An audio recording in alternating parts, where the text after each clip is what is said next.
अस्सलामुअलैकुम नाजरीन, आप देख रहे हैं सबक टीवी यूट्यूब चैनल। दोस्तों, इस किस के आगाज में आप लोग देखेंगे गुंदूज के फैसले के लिए तमाम काजी पहुंच जाते हैं। अमीर बहाद्दीन कहता है ये तो वाज़ेह है कि अर्तुगरुल अपने बेटे को कानून से भगा कर ले गया काजी साहब। अताश साहब कहता है काजी साहब सब कुछ वाज़ेह है। इतने में वहाँ दुमरल, हाइमा खातून, बमसी साहब, उस्मान और सऊची पहुँच जाते हैं। हाइमा खातून कहती है सऊची, उस्मान, सुलेमान यहाँ इंतजार करो और बाकी सब मेरे साथ आओ। इसके बाद हाइमा खातून अंदर चली जाती हैं। अमीर बहाद्दीन उनको देखकर हैरान हो जाता है। हाइमा खातून कहती हैं अब फैसला आप करेंगे क्योंकि अर्तुगरुल साहब यहाँ नहीं हैं। अमीर बहाद्दीन कहता है अपनी हद में रहें हाइमा खातून, वरना आपको इस बदतमीजी की सजा भुगतना होगी। जंगोच ये देखकर बहुत खुश हो जाता है। हाइमा खातून कहती हैं आप रियासत की ताकत का इस्तेमाल करके हमें हरासा कर रहे हैं अमीर बहाद्दीन, आप मासूम लोगों पर बोहतान लगा रहे हैं। अमीर बहाद्दीन कहता है बस बहुत हुआ, खामोश हो जाओ। इसके बाद अमीर बहाद्दीन अपने सिपाहियों से कहता है ले जाओ इन औरतों को। तो बमसी साहब और दुमरल उन सिपाहियों की तरफ बढ़ते हैं। हाइमा खातून कहती हैं रुक जाओ सिपाहियों, मुझे काजी साहब को कुछ बताना है। काजी साहब कहते हैं बोलिए, मैं सुन रहा हूँ। हाइमा खातून कहती हैं क्या आप नहीं जानते कि अर्तुगरुल साहब अपने बेटे और मेरे पोते को यहाँ अदालत में जरूर लाएंगे। अताज साहब कहता है आप तो ऐसे बात कर रही हैं जैसे आपको पता ही ना हो कि आपके बेटे ने क्या किया। आप ये जान लें तो बेहतर होगा कि अर्तुगरुल साहब ने जुर्माना अदा किया और अपने बेटे को काफरों की जमीन पर ले गए। हाइमा खातून कहती हैं क्या आप इन बातों पर यकीन करते हैं। अमीर बहाद्दीन कहता है यही सच है, यही सच है। मेरे सिपाही अर्तुगरुल साहब और इसके कातिल बेटे को पकड़ेंगे और यहाँ लाएंगे। अगर उन्होंने मजामत की तो मेरे सिपाही उनका सर कलम करके सबूत के बीच में लटकाएंगे ताकि बाकी इससे सबक सीख सकें। जंगोच ये सुनकर बहुत खुश होता है। इसके बाद अमीर बहाद्दीन अपने सिपाहियों से कहता है अब इन सब को भी आर्तुग साहब के पास ले चलो, मैं बाद में इनसे बात करूंगा। अगर कोई मजामत करे तो बिल्कुल रहम मत करना, ये मेरा हुक्म है। इसके बाद बमसी साहब, गुनकुत और दुमरल अपनी तलवारें निकाल लेते हैं और अमीर बहाद्दीन के भी सिपाही अपनी तलवारें निकाल लेते हैं। इतने में वहाँ दरवाजा खुलता है तो अर्तुगरुल साहब गुंदूज के साथ और इल्बिलगाय खातून के साथ वहाँ पर पहुँच जाते हैं। हाइमा खातून कहती है मेरे गुंदूस, मेरे बेटे अर्तुगरुल। जंगोच ये देखकर हैरान और परेशान हो जाता है। अमीर बहाद्दीन अर्तुगरुल साहब को देखकर हैरान हो जाता है। अर्तुगरुल साहब कहते हैं पहले तुम्हें मेरे सवालों के जवाब देने होंगे अमीर बहाद्दीन। और जंगोच को बहुत गुस्सा आ रहा होता है। और दूसरी तरफ तहखाने में तुर्गुत पहुंच जाते हैं और वहां पर अमीर बहाद्दीन के सिपाहियों को मारने लग जाते हैं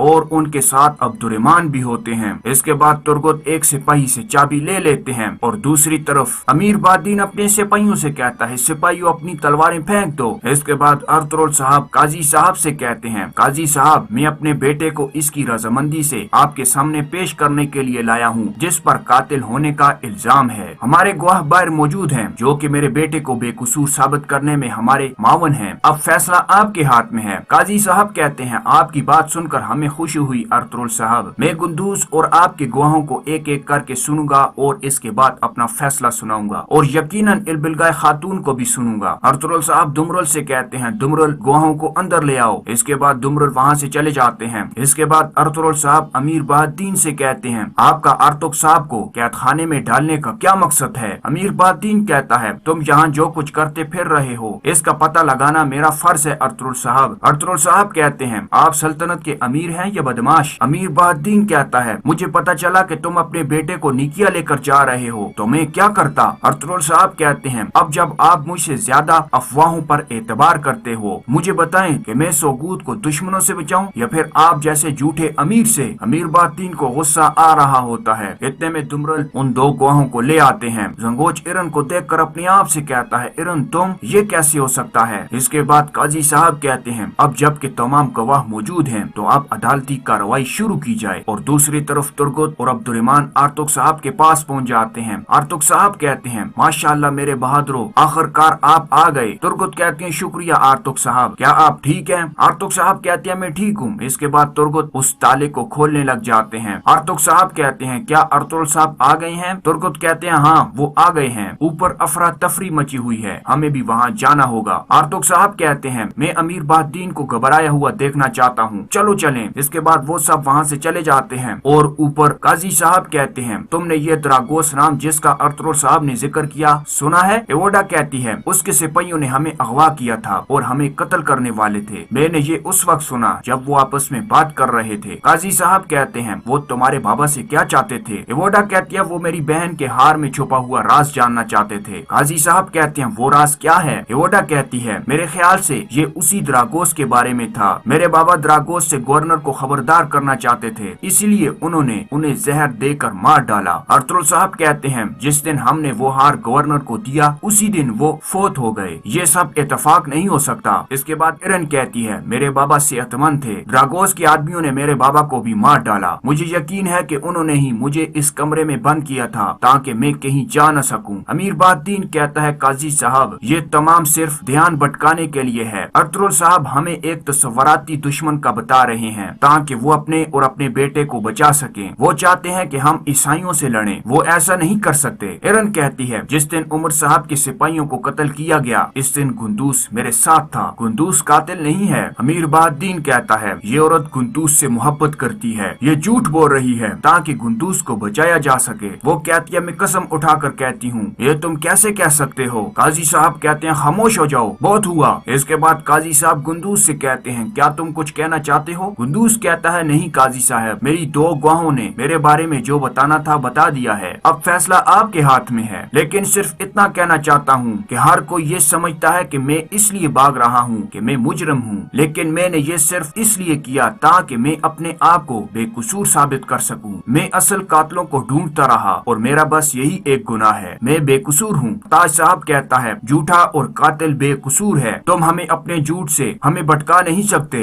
इल्बिलगाए खातून कहती हैं अताज साहब आप खामोश हो जाएं। इसके बाद इल्बिलगाए खातून काजी साहब से कहती हैं अगर आप इजाजत दें तो मैं कुछ कहना चाहती हूँ। इतने में वहाँ आर्तुक साहब, तुर्गुत और अब्दुर्रहमान भी पहुँच आते हैं। अमीर बादीन उनको देखकर बहुत गुस्से में आ जाता है। इसके बाद आर्तुक साहब भी वहाँ आकर बैठ जाते हैं। जंगोज यानी द्रागोस को भी बहुत गुस्सा आ रहा होता है। इसके बाद इल्बिलगाए खातून कहती हैं मुझे बहुत तकलीफात पहुंची, उन्होंने मेरे साथ कई बार झूठ बोला, इसी एक वजह से मैंने अर्तुल साहब का एतबार नहीं किया। जो कुछ मैंने देखा, जो कुछ मैंने सुना, इसने मेरा फैसला बदल दिया है। ना ही गुंदूस कातिल है और ना ही अर्तुल साहब ने कुछ किया है। अब मैं अपना मुकदमा वापस लेती हूँ। संकोच अपने आप से कहता है लानत हो और अमीर बादीन को गुस्सा आ रहा होता है। इल्बिलगाए खातून कहती हैं और अगर अर्तुल साहब मुझे इजाजत दें तो मैं द्रागोस को अपने लोगों के साथ मिलकर ढूंढना चाहती हूँ। इसके बाद काजी साहब कहते हैं तो ये मुकदमा खारिज किया जाता है क्योंकि खातून ने अपना मुकदमा वापस लिया, इसीलिए अब बहस करने को कुछ नहीं बचा। इसके साथ ही दोनों फरीकैन के दरमियान समझौता तय पा गया है। इसके बाद कोई भी इस फैसले की खिलाफ वर्जी नहीं करेगा। गुंदूस अब से आजाद है। मुकदमा खारिज किया जाता है। इसके बाद तमाम लोग खुश हो जाते हैं और अमीर बहादीन को गुस्सा आने लग जाता है। इसके बाद काजी साहब खड़े हो जाते हैं। जंगोज यानी द्रागोस अपने आप से कहता है लानत हो। इसके बाद काजी साहब वहाँ से इजाजत लेकर चले जाते हैं और अमीर बहादीन भी अपने सिपाहियों के साथ गुस्से से वहाँ से चला जाता है और इल्बिलगाए खातून भी अपने सिपाहियों के साथ वहाँ से चली जाती हैं और द्रागोस भी लानत हो कहता हुआ वहाँ से चला जाता है और अंदर अपने आप से कहता है मैं तुम्हारी जिंदगी को जहन्नम बना दूंगा अर्तुल, मैं तुम्हारी जिंदगी को जहन्नम बना दूंगा, मैं तुम्हें तबाही बना दूंगा। और दोस्तों ये किस्त यहाँ पर खत्म हो जाती है। आप देख रहे थे सबक TV YouTube channel. Next episode में मिलते हैं, तब तक अल्लाह हाफिज।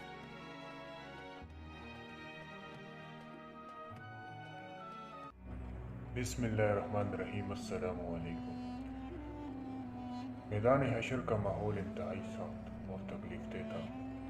एक तरफ माहौल और हालात की सख्ती थी तो दूसरी तरफ लोगों को ये अंदेशा खाई जा रहा था कि आगे क्या होगा। मायूसी और परेशानी के अलावा लोगों में शदीद गुस्सा भी था। ये गुस्सा अपनी ज़ात पर भी था और अपने लीडरों और गुमराह करने वाले रहनुमाओं पर भी था। चुनाचे लीडर अपने पैरोकारों के हाथ आ जाते, वो बेदर इनकी पिटाई शुरू कर देते।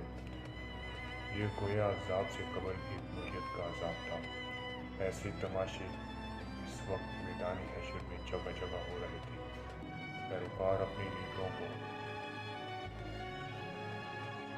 साहरीन अपने काबरीन को, अकीदतमंद अपने उलमा और दरवेशों को बेदर्दी से पीट रहे थे और अपना गुस्सा निकाल रहे थे। मगर अब क्या फ़ायदा। अलबत्ता इस तरह परेशानी और अफसरदा हाल लोगों को एक तरह का तमाशा देखने की को ज़रूर मिल रहा था।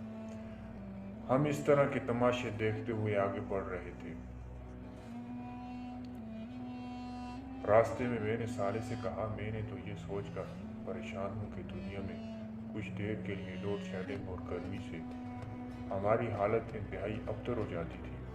यहाँ तो इतना तवील अरसा हो चुका है, मगर लोगों को इस मुसीबत से निजात नहीं मिल रही।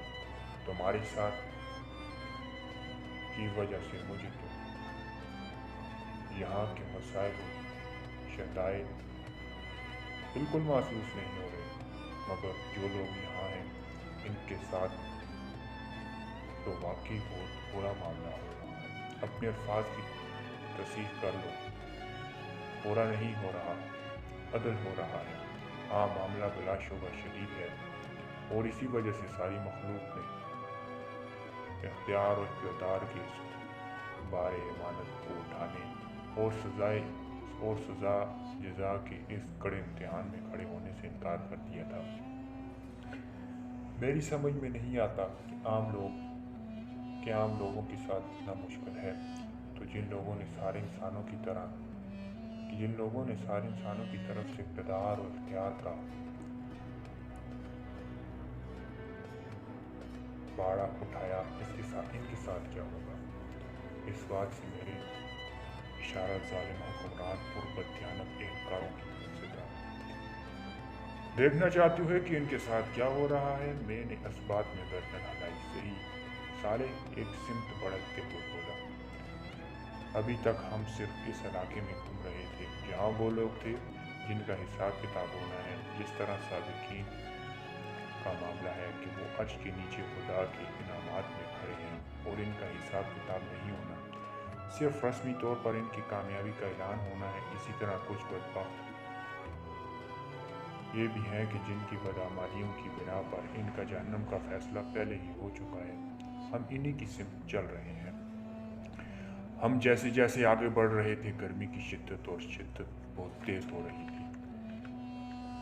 आगे बढ़ते जा रहे थे। मुझे इसका अंदाज़ा इस बढ़ते हुए पसीने से हुआ जो लोगों के जिस्म से बह रहा था।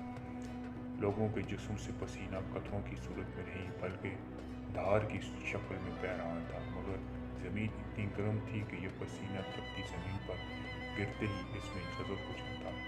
प्यास के मारे लोगों के होंठ बह निकल आए थे और वो किसी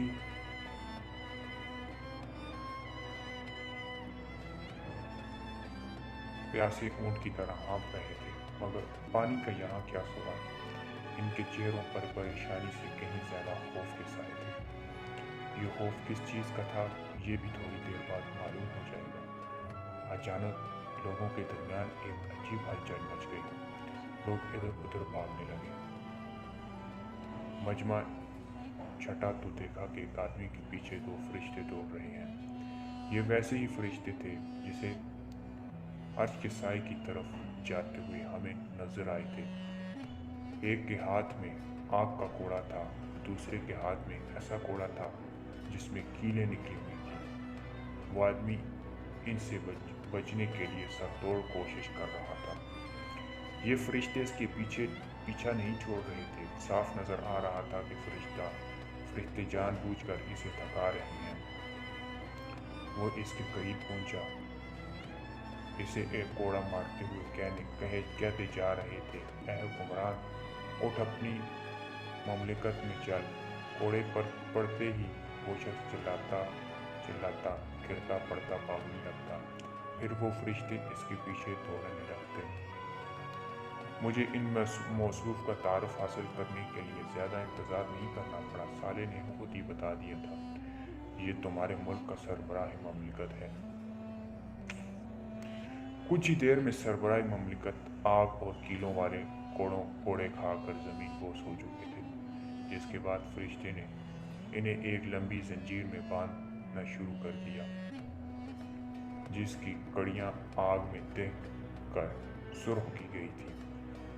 सरबराह ममलिकत बेबसी से तड़प रहे थे और रहमों की फरियाद कर रहे थे, मगर इन फरिश्तों को क्या मालूम था कि रहम क्या होता है। वो बेदर्दी से इन्हें बांधते रहे। जब इनका पूरा जिस्म जंजीरों से जकड़ गया تو اتنے میں کچھ اور فرشتے آ گئے۔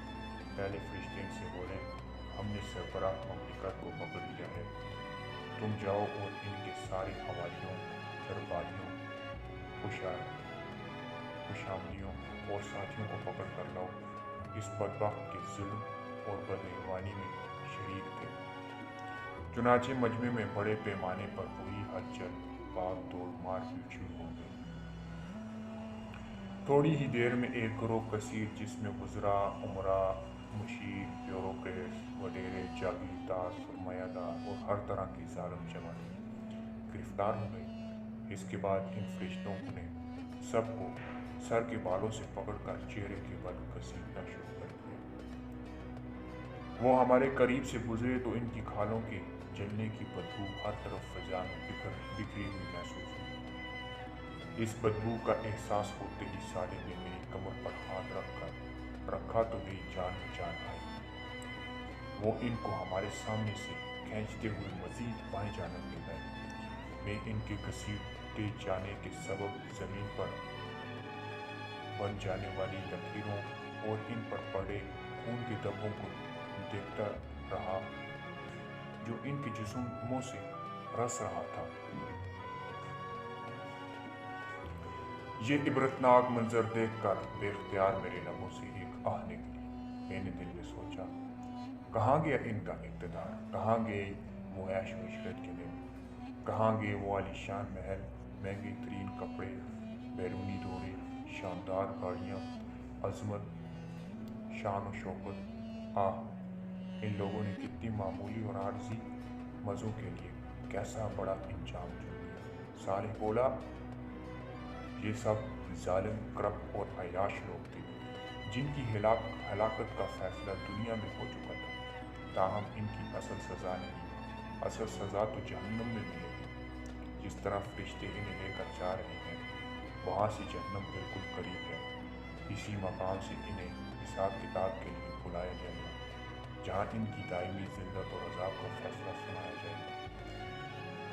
پھر انہیں دوبارہ دائیں طرف لایا جائے گا، جہاں سے گروہ در گروہ انہیں جہنم میں ڈال دیا جائے گا۔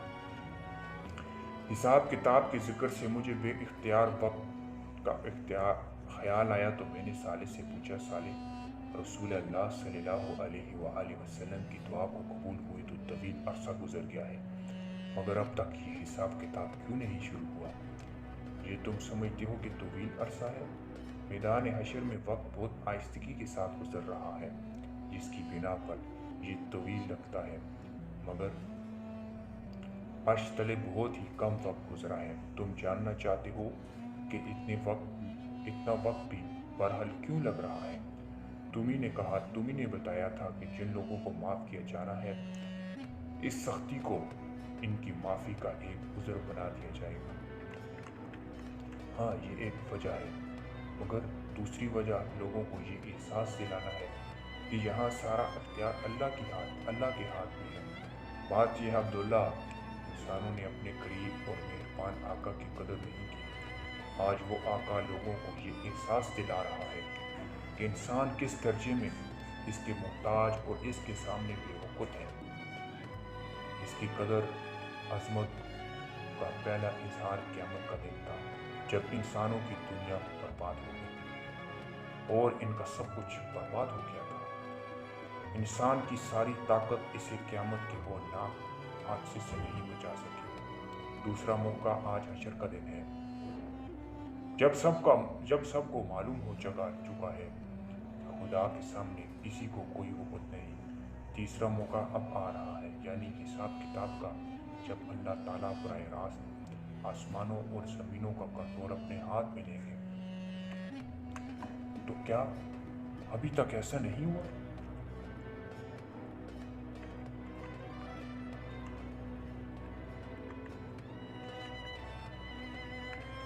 نہیں، ابھی تک ایسا نہیں ہوا۔ ابھی تک نظام کائنات بظاہر فرشتے چلا رہے ہیں اور اللہ تعالیٰ صرف ان کو احکامات دے رہے ہیں۔ تھوڑی ہی دیر بعد وہ سارے معاملات براہ راست خود سنبھال لیں گے، تاکہ جنوں، انسانوں اور فرشتوں سمیت ہر مخلوق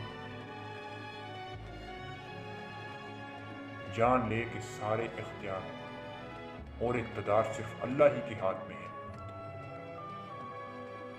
سردست سارے آسمانوں میں بکھری ہوئی کائنات جو لا امتناہی فیصلوں پر پھیلی ہوئی تھی، اس کو سمیٹے جا رہا ہے۔ تمہیں تو معلوم ہے کہ پچھلی دنیا میں یہ کائنات لمحہ بلمحہ پھیل رہی تھی، اب اللہ تعالیٰ کے حکم پر فاصلے سمٹ رہے ہیں اور یہ بے شمار کہکشائیں، ستارے اور سیارے جو پوری کائنات میں پھیلے ہوئے ہیں دوبارہ قریب آ رہے ہیں۔ ایسا کیوں؟ میں نے حیرت سے پوچھا۔ یہ اس لیے کہ اللہ تعالیٰ ان سب کو اہل جنت میں بطور انعام تقسیم کر دیں گے، پھر ان جگہوں پر اللہ کے انعام یافتہ بندوں کی بادشاہی اور اقتدار قائم ہو جائے گا۔ کائنات کو واپس سمیٹنے کا عمل ہی وہ چیز ہے جسے قرآن کریم نے آسمانوں کو خدا کے داہنے ہاتھ پر لپیٹ لینے سے تعبیر کیا ہے۔ پھر صالح نے آسمان کی طرف نگاہ کی، اس کی پیروی میں بھی اوپر دیکھا، سورج بدستور دیکھ رہا تھا۔ میں نے پہلی دفعہ یہ بات نوٹ کی کہ چاند بھی سورج کے قریب ہو چکا تھا، مگر وہ بے نور ہو چکا تھا اور بہت آہستگی کے ساتھ سورج کی طرف بڑھ رہا تھا۔ یہ دیکھ کر صالح نے کہا، آج آسمان و زمین بدل کر کچھ سے کچھ ہو چکا ہے، زمین پھول کر بہت بڑی ہو چکی ہے اور یوں اس کے رقبے میں کئی گنا اضافہ ہو چکا ہے۔ مجھے یاد ہے کہ زمین کا قطر 50,000 کلومیٹر تھا، مگر اب اس میں کئی گنا اضافہ ہو چکا ہے۔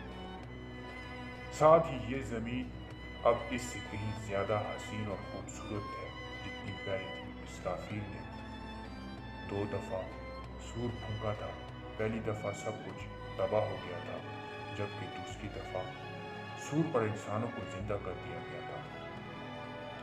ان دونوں کے بیچ میں اللہ تعالیٰ کے حکم سے زمین بڑی ہوئی اور فرشتوں نے اس پر اہل جنت کے لیے اعلیٰ ترین گھر، محل، باغات اور ان کے سکون و تفریح کے لیے بہترین چیزیں اور تمہارے لیے ناقابل تصور حد تک حسین ایک نئی دنیا بنا دی۔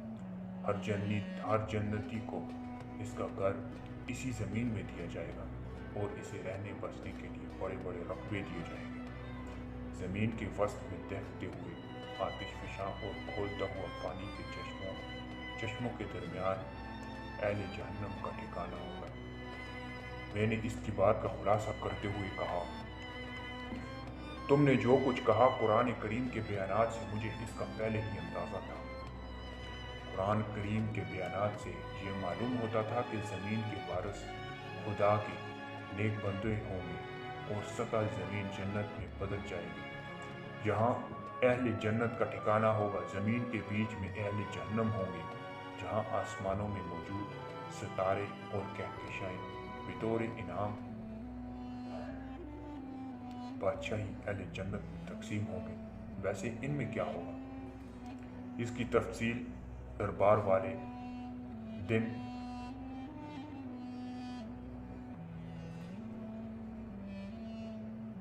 سامنے آئے گی۔ درجات والی بات یاد ہے نا؟ ہاں، تم نے بتایا تھا کہ حساب کتاب کے بعد اہل جنت اللہ تعالیٰ کے ساتھ جو نشست ہوگی اس کا نام دربار ہے۔ اس نشست میں تمام اہل جنت کو ان کے مناصب اور مقامات رسمی طور پر تفویض کیے جائیں گے۔ یہ لوگوں کی ان کی رب کے ساتھ ملاقات بھی ہوگی اور مقربین کی عزت افزائی کے موقع بھی ہوگا۔ ہاں، اس روز انعام بھی دیا جائے گا اور کام بھی بتائے جائیں گے۔ اتنی دیر میں بے نور چاند سورج میں سم ہو چکا تھا۔ یہ دیکھ کر صالح بولا، آسماں پر موجود نشانیاں بدل رہی ہیں۔ چاند کا سورج میں سم ہو جانا اسی کی ایک علامت ہے۔ اس کا مطلب یہ ہے کہ سارے آسمان سمیٹ لیے گئے ہیں۔ اب کسی بھی لمحے پروردگار عالم کا ظہور ہوگا اور وہ عدالت شروع ہو جائے گی جس کا انتظار تھا۔ وہ وقت تمہارے اور ساری دنیا کو معلوم ہو جائے گا کہ اللہ جل شانہ किस अजीम व आला हस्ती का नाम है। अभी सालेह का जुमला ख़त्म नहीं हुआ था कि एक ज़ोरदार धमाका हुआ। सब लोग लरस कर रह गए। आवाज़ चूंकि आसमान की जानब से आई थी, इसलिए हर निगाह ऊपर की तरफ होगी।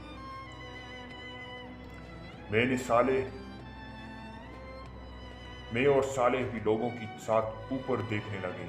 एक हैरत अंगेज मंजर सामने था। आसमान में शगाफ बन चुका था और थोड़ी ही देर में वो बादल की तरह फटकर टुकड़े टुकड़े हो गया। इन शगाफों को देखकर ऐसा लगा कि आसमान में दरवाजे ही दरवाजे बन गए हैं। हर शगाफ से फरिश्तों की फौज दर फौज जमीन की तरफ उतरने लगी। इनकी तादाद इतनी ज्यादा थी कि किसी किस्म की गिनती और अंदाजा महाल था।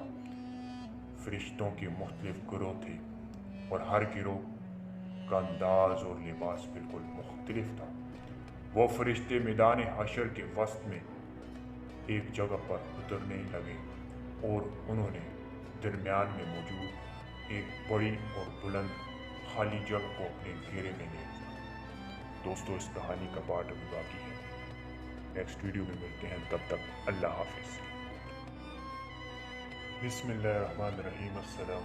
मैदान हशर का माहौल इंतहाई साफ। एक तरफ माहौल और हालात की सख्ती थी, तरफ लोगों को ये दिखाई जा रहा था कि आगे क्या हो। मायूसी और परेशानी के अलावा लोगों में ये गुस्सा अपनी ज़ात पर भी था और अपने लीडरों और गुमराह करने वाले रहनुमाओं पर भी था। चुनाचे लीडर अपने पैरोकारों के हाथ आ जाते, वो बेधड़क इनकी पिटाई शुरू कर दे। ये गोया अजाब से कबल इनका अजाब था। ऐसे तमाशे इस वक्त मैदान में जगह जगह हो। पैरोकार अपने लीडरों को, असाहुरीन अपने काबरीन को, अकीदतमंद अपने उलमा और दरवेशों को बेतरतीब से पीट रहे और अपना गुस्सा निकाल रहे। मगर अब क्या फ़ायदा, अलबत्ता इस तरह परेशान और अफसरदा हाल लोग एक तरह का तमाशा गुजर। हम इस तरह के तमाशे देखते हुए आगे बढ़ रहे। रास्ते में मैंने साले से कहा, मैंने तो ये सोचकर परेशान हूँ, दुनिया में कुछ देर के लिए लोड शेडिंग और गर्मी हमारी हालत इंतहाई अबतर हो जाती थी। यहाँ तो इतना तवील अरसा हो, मगर लोगों को इस मुसीबत से निजात नहीं। तुम्हारे साथ की वजह से यहाँ के मसाइल और शदायद बिल्कुल महसूस नहीं, मगर जो लोग यहाँ हैं इनके साथ तो वाकई बहुत बुरा मामला। अपने अल्फाज की तस्दीक कर लो, बुरा नहीं हो रहा, अदल हो रहा है। हाँ, मामला बिलाशुबह शदीद है और इसी वजह से सारी मखलूक इख्तियार और इक़्तिदार के बारे इमानत को उठाने और सज़ा जज़ा के इस कड़े इम्तिहान में खड़े होकर मेरी समझ में नहीं आता आम लोगों के साथ इतना मुझे है। तो जिन लोगों ने सारे इंसानों की तरफ से इक़्तिदार और इख्तियार का बाड़ा उठाया, इसके साथ इस बात से इशारत जालिम हुक्मरान और बदतमीज एहलकारों की देखना चाहती हूँ कि इनके साथ क्या हो रहा है। मैंने इस बात में करना से ही साले एक सिमत बढ़ते हुए, अभी तक हम सिर्फ इस इलाके में जहाँ वो लोग थे जिनका हिसाब किताब हो, जिस तरह साबिकीन का मामला है कि वो अर्श के नीचे खुदा की अमात में खड़े हैं और इनका हिसाब किताब नहीं, सिर्फ रस्मी तौर पर इनकी कामयाबी का ऐलान होना है। इसी तरह कुछ बदबख्त ये भी हैं कि जिनकी बदअमालियों की बिना पर इनका जहन्नम का फैसला पहले ही हो चुका। हम इन्हीं की सिमत चल रहे हैं। हम जैसे जैसे आगे बढ़ रहे थे, गर्मी की शिद्दत बहुत तेज हो रही, आगे बढ़ते जा रहे थे। मुझे इसका अंदाजा इस बढ़ते हुए पसीने से हुआ जो लोगों के जिस्म से पसीना कतरों की सूरत में निकल के धार की शक्ल में बह रहा, मगर जमीन इतनी गर्म थी कि ये पसीना तन पर गिरते ही जज़ब प्यास के मारे लोगों की बाहर निकल आए थे और वो किसी प्यासे ऊंट की तरह हाँफ रहे। मगर पानी का यहाँ क्या हुआ? इनके चेहरों पर परेशानी से कहीं ज्यादा खौफ के साथ। ये खौफ किस चीज़ का था, ये भी थोड़ी देर बाद मालूम। अचानक लोगों के दरमियान अजीब हलचल मच गई। लोग इधर उधर भागने मजमा छटा तो देखा कि एक आदमी के पीछे दो फरिश्ते, तो ये वैसे ही फरिश्ते थे जिसे अर्श के साए की तरफ जाते हमें नजर आए थे। एक के हाथ आग का कोड़ा था, दूसरे के हाथ में ऐसा कोड़ा था जिसमें कीले निकली। वो आदमी इनसे बचने के लिए सरतोड़ कोशिश कर रहा था। ये फरिश्ते इसके पीछा नहीं छोड़ रहे। साफ नजर आ रहा था कि फरिश्ते जानबूझकर इसे थका रहे। वो इसके करीब पहुंचा, इसे एक कोड़ा मारते हुए कहते जा रहे थे, ऐ गुमरान, उठ, अपनी ममलिकत में चल। कोड़े पर पड़ते ही वो शख्स चिल्लाता, गिरता पड़ता भाग सकता। फिर वो फरिश्ते इसके पीछे दौड़ते।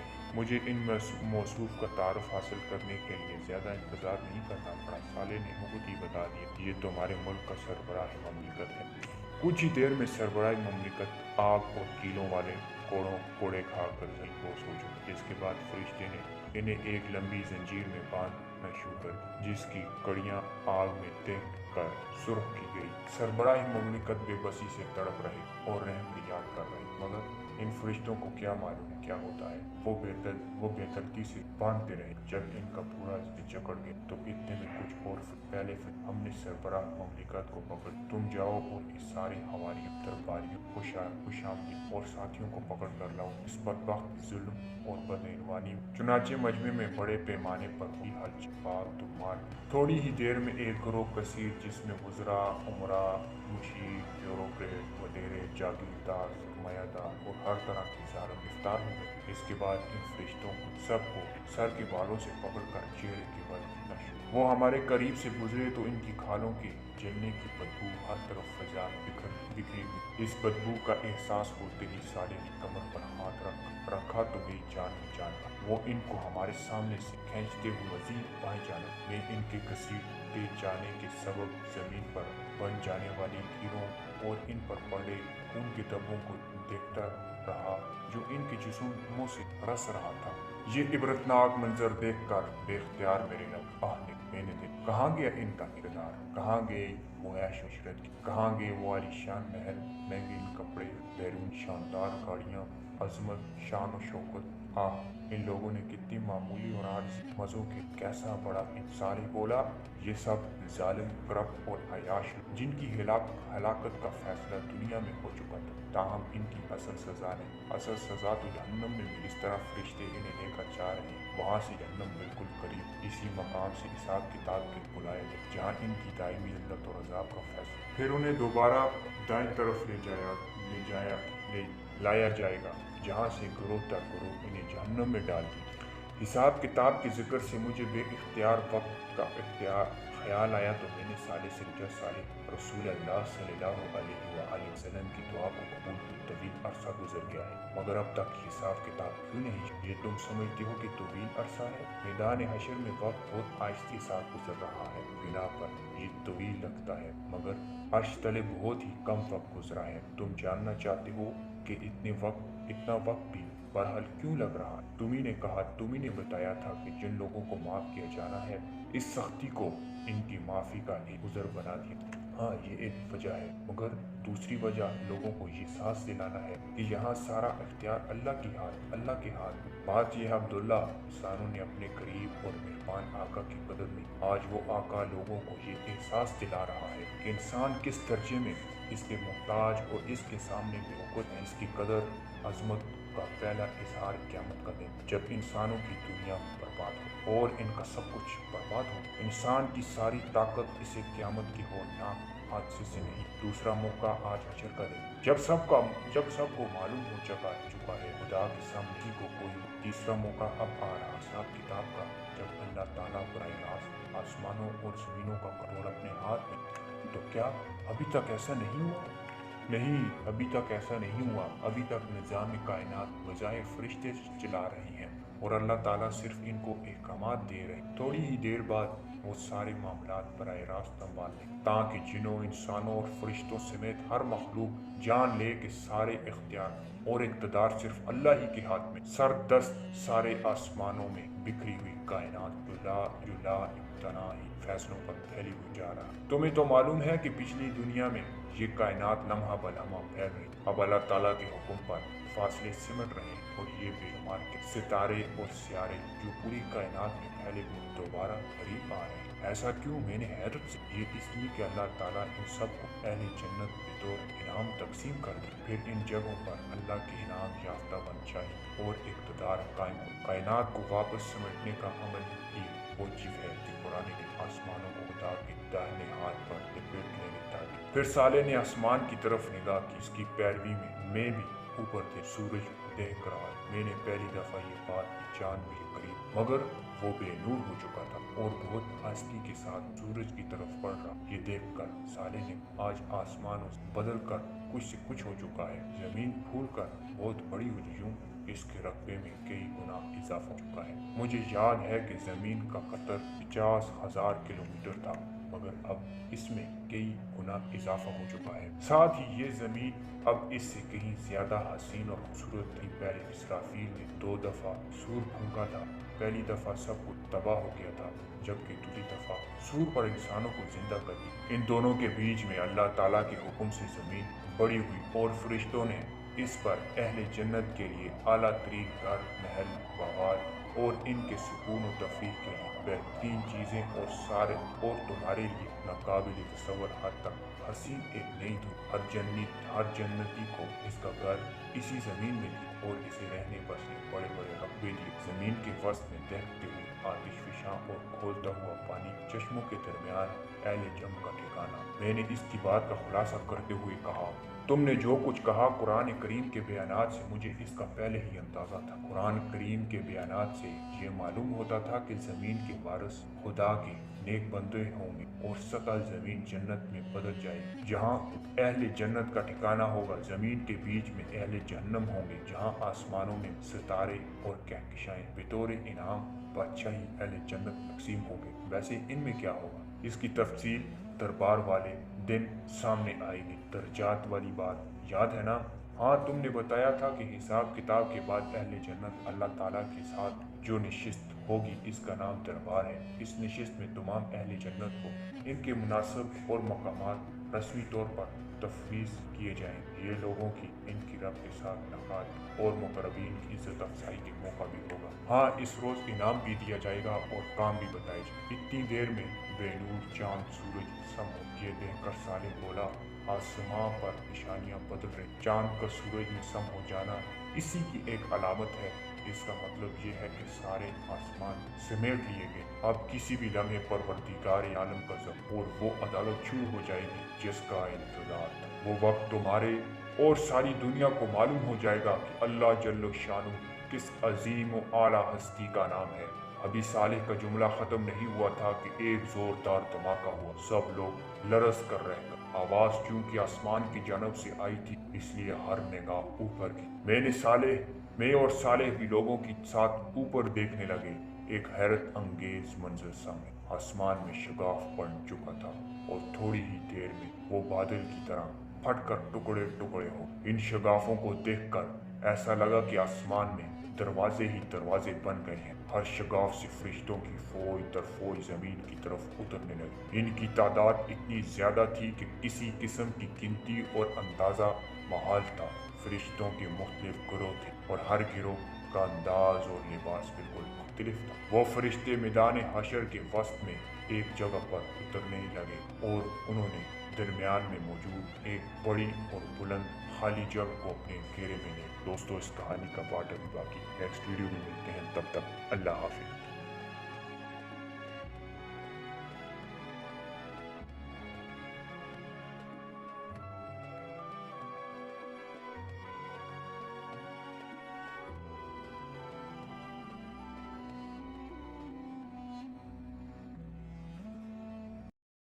कायनात को वापस समेटने का अमल ही वो चीज है जो कुरान के आसमानों को खुदा के दाहिने हाथ पर लपेट लेने ताकि। फिर साले ने आसमान की तरफ निगाह की। इसकी पैरवी में मैं भी ऊपर थे, सूरज देख रहा। मैंने पहली दफा ये बात चांद के करीब, मगर वो बेनूर हो चुका था और बहुत आस्ती के साथ सूरज की तरफ बढ़ रहा। ये देखकर साले ने आज आसमान बदल कर कुछ से कुछ हो चुका है। जमीन फूल कर बहुत बड़ी हो यूं इसके रकबे में कई गुना इजाफा हो चुका है। मुझे याद है कि जमीन का कतर 50,000 किलोमीटर था, मगर अब इसमें कई गुना इजाफा हो चुका है। साथ ही ये जमीन अब इससे कहीं ज्यादा हसीन और खूबसूरत थी। पहले इसराफील ने 2 दफा सूर फूंका था। पहली दफा सब कुछ तबाह हो गया था, जबकि दूसरी दफा सूर पर इंसानों को जिंदा कर दी। इन दोनों के बीच में अल्लाह ताला के हुक्म से जमीन बड़ी हुई और फरिश्तों ने इस पर अहले जन्नत के लिए आला तरीन घर, महल, बागात اور ان کے سکون و تفریح کے لیے بہترین چیزیں اور تمہارے لیے ناقابل تصور حد تک حسین ایک نئی دنیا۔ ہر جنتی کو اس کا گھر اسی زمین میں تھی اور اسے رہنے پر اس نے بڑے بڑے رقبے دیے۔ زمین کے وسط میں دہتے ہوئے آتش فشاں اور کھولتا ہوا پانی، چشموں کے درمیان اہل جم کا ٹھکانا۔ میں نے اس کی بات کا خلاصہ کرتے ہوئے کہا، تم نے جو کچھ کہا قرآن کریم کے بیانات سے مجھے اس کا پہلے ہی اندازہ تھا۔ قرآن کریم کے بیانات سے یہ معلوم ہوتا تھا کہ زمین کے وارث خدا کے نیک بندے ہوں گے اور سطح زمین جنت میں بدل جائے گی، جہاں اہل جنت کا ٹھکانہ ہوگا۔ زمین کے بیچ میں اہل جہنم ہوں گے، جہاں آسمانوں میں ستارے اور کہکشائیں بطور انعام بادشاہی اہل جنت تقسیم ہوں گے۔ ویسے ان میں کیا ہوگا، اس کی تفصیل دربار والے دن سامنے آئے گی۔ درجات والی بات یاد ہے نا؟ ہاں، تم نے بتایا تھا کہ حساب کتاب کے بعد اہل جنت